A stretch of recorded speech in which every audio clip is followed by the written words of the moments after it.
दोस्तियां जुड़वा बहनें। टप्पू और चिकी समर वेकेशन में अपनी मौसी पिंकी के घर जाते हैं, लेकिन भरतपुर गांव का अलग ही अपना कानून है, जहां मर्दों का घर से बाहर जाना मना है।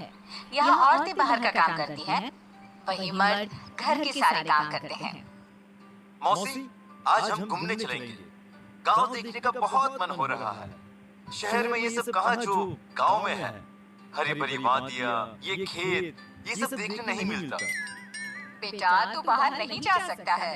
चिकी को हम कल अपने साथ ले जाकर गांव दिखा देंगे और तुम चिकी से सुन लेना। और इतनी बड़ी खिड़की तो है यहाँ, तुम यहाँ बैठकर भी बहुत कुछ देख सकोगे।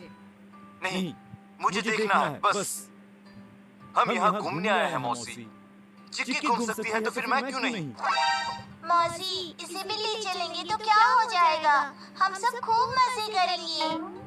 इतने में ही रूही वहाँ आ जाती है और टप्पू से कहती है, भैया, यहाँ कोई भी लड़का घर से बाहर नहीं निकलता है। देखो, बाबा भी तो घर पर ही रहते हैं ना। लेकिन ऐसा क्यों? कोई तो वजह होगी ना। बेटा, इस गांव का यही नियम है। सभी मर्द अपने घरों में ही रहते हैं, उनका बाहर जाना मना है। तभी तो हम खेत पर जाते हैं और रूही के पापा घर में खाना बनाते हैं। लेकिन ऐसा क्यों मौसी? कोई तो वजह होगी। हाँ, बरसों पुरानी बात है। इस गांव में अचानक एक औरत सफेद कपड़ों में घूमती नजर आने लगी थी। एक रात जब मुखिया जी ने उसे देखा तो पता चला कि वो गर्भवती है। ए औरत, तू यहाँ इस हालत में घूमती रहती है। तेरा घर बार नहीं है क्या? इस गांव के सभी लोगों की जिम्मेदारी मेरी है। मेरा कोई घर नहीं है, मैं विधवा हूँ। ठीक है, आज के बाद तुम मेरे घर पर रहोगे जब तक तुम्हें बच्चे नहीं हो जाते। औरत मुखिया के घर पर रहने लगी। फिर क्या हुआ? गांव के लोग मरने लगे। मुखिया को इसकी चिंता होने लगी, लेकिन किसी को समझ में नहीं आ रहा था कि क्या हो रहा है। फिर एक दिन मुखिया ने उस विधवा औरत को रात के 2 बजे गांव में देखा और उसके उल्टे पैरों को देख मुखिया की हालत खराब हो गई और वो भाग खड़ा हुआ। वो औरत नहीं, एक चुड़ैल थी। तब तक चुड़ैल मुखिया का घर छोड़ चुकी थी। अगले दिन मुखिया ने जाने माने तांत्रिकों को बुलाकर चुड़ैल को इस गांव से निकलवाने को कहा। बाबा रे, मौसी, फिर क्या हुआ? चुड़ैल पकड़ी गई? तांत्रिकों ने किसी तरह उस चुड़ैल को अपने काबू में कर इस गांव से निकाल दिया था, लेकिन तब तक चुड़ैल ने 2 जुड़वा बच्चियों को जन्म देकर इस गांव में छोड़ दिया था। वो दोनों चुड़ैल बहनें बहुत शक्तिशाली हैं, जिन्हें पकड़ पाना बहुत मुश्किल है। दोनों चुड़ैल बहनें जिस मर्द को देख लेती हैं, उनके घर को तबाह कर देती हैं। वो उस लड़के का रूप धर उसके घर चली जाते हैं और उस घर के सभी मर्दों को मार देती हैं। मर्दों को ही क्यों मारती है? लड़कियों को भी तो मार सकती है। क्योंकि उन्हें लगता है कि उनकी विधवा माँ को मर्दों ने ही यहाँ से निकाला है। वो मर्दों से नफरत करती है, इसीलिए इस गांव के सभी लड़के छुप कर रहते हैं ताकि किसी की भी नजर उस चुड़ैल पर ना पड़े। रात को सभी लोग सो जाते हैं, पर टप्पू को नींद नहीं आती। वो उदास बैठा रहता है। क्या हुआ? तू सो क्यों नहीं रहा? क्या दीदी, मेरा तो पूरा मूड ही स्पॉइल हो गया है। क्या सोचकर आए थे हम यहाँ पर? अब अपने दोस्तों को मैं क्या बताऊंगा?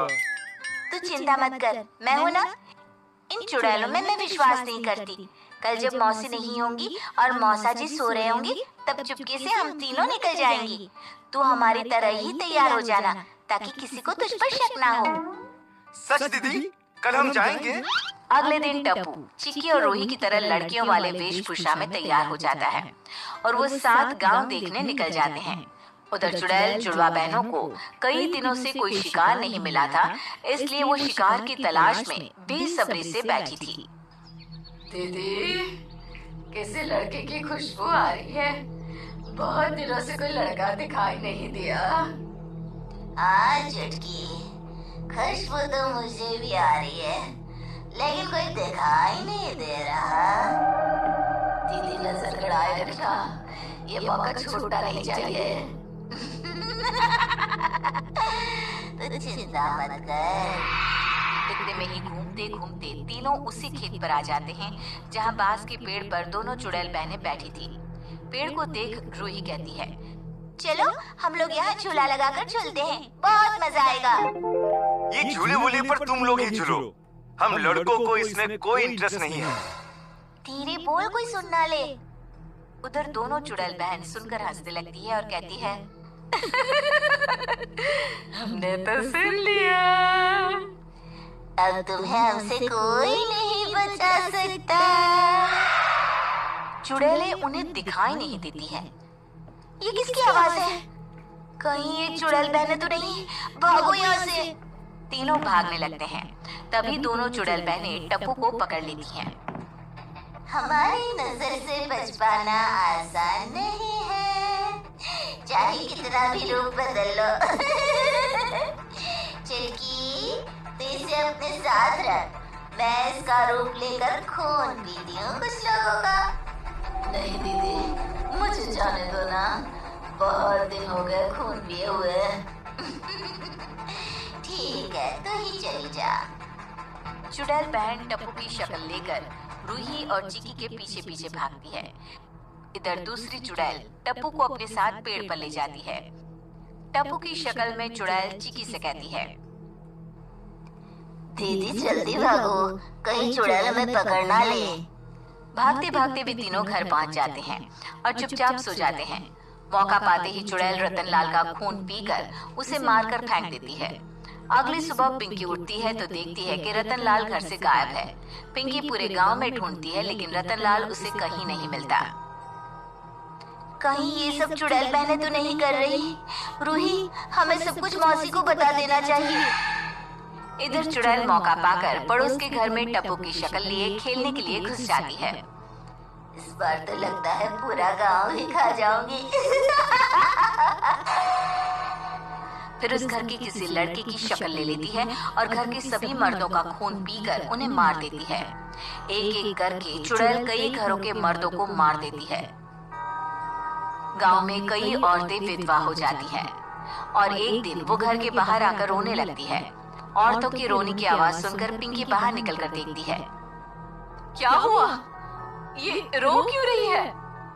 अरे क्या करेगी बेचारी, चुड़ैल बहनों के हत्थे चढ़ गए इनके घर वाले। वो जुड़वा बहनें वापस आ गई हैं। क्यों? कहीं मेरे पति का भी यही हाल तो नहीं हुआ? पिंकी रोने लगती है और तभी चिक्की सभी के सामने आकर सारी बात बता देती है। गांव वाले चिक्की और रूही पर भड़क जाते हैं। आप लोग चिंता मत कीजिए, इन दो चुड़ैल बहनों को तो हम जुड़वा बहनें खत्म करके रहेंगी। बस इन्हें खत्म करने की तरकीब पता चल जाए।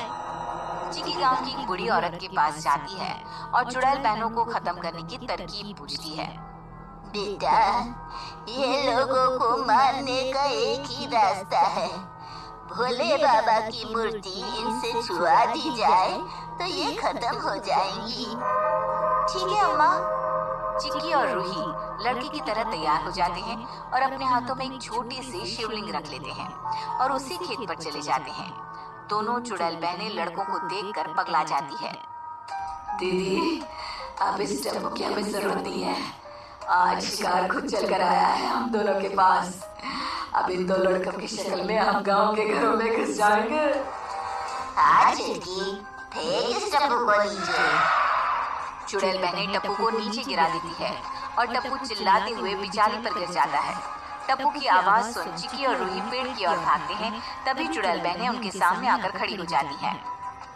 लगता है गांव में तुम नए आए हो, तभी किसी ने तुम्हें यहाँ के बारे में नहीं बताया।